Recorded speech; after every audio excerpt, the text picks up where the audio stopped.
Friends, മലയാള സിനിമയിൽ അത്യാവശ്യം നല്ല റോളുകളൊക്കെ ചെയ്ത് മുന്നോട്ട് പോയിക്കൊണ്ടിരുന്ന ഒരു നായകനാണ് ജോജു ജോർജ്. ഈ അടുത്തിടെ ജോജു ജോർജിൻ്റെ സംവിധാനത്തിലിറങ്ങിയ പണി എന്ന സിനിമ വരെ വളരെ ഹിറ്റായിരുന്നു.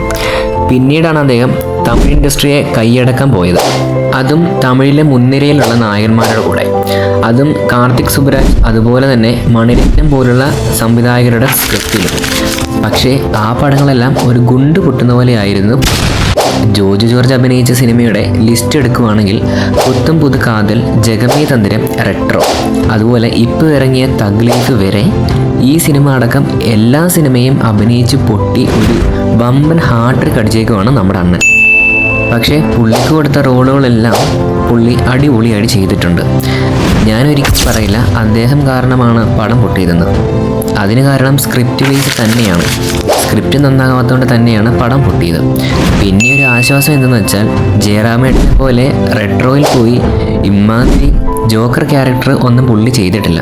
എല്ലാ ക്യാരക്ടറും ചെയ്തേക്കുന്നത് അടിപൊളിയായിട്ട് തന്നെയാണ്. ജോജു ജോർജ് വിചാരിച്ചത് പടത്തിൻ്റെ സംവിധായകന്മാരെല്ലാം അടിപൊളി പടങ്ങൾ ചെയ്തു വെച്ചേക്കുന്നവരാണ്, നായകന്മാരും പ്രമുഖ നടന്മാർ തന്നെ. അതോർത്ത് പുള്ളി തമിഴിൽ കുടികുടിക്കാം എന്ന് വിചാരിച്ച് പോയതാണ്. പക്ഷേ എല്ലാവരും കൂടെ അങ്ങ് വട്ടത്തിൽ മോചിച്ചു എന്ന് പറയാനേ പറ്റുള്ളൂ. എന്നായാലും അടുത്ത ജോജു ജോർജ് തമിഴ് യൂണിവേഴ്സിൽ നമുക്കൊരു ഹിറ്റ് പ്രതീക്ഷിക്കാം. ഇതിനൊന്നും വേണ്ടി ഒച്ച വെച്ചിട്ട് കാര്യമൊന്നുമില്ല. നമുക്ക് അതിലും വലിയ കാര്യങ്ങൾ ചെയ്യാൻ കിടക്കുകയാണ്. അത്രയും പ്രശ്നത്തിലാണ് ലോകം മുഴുവൻ.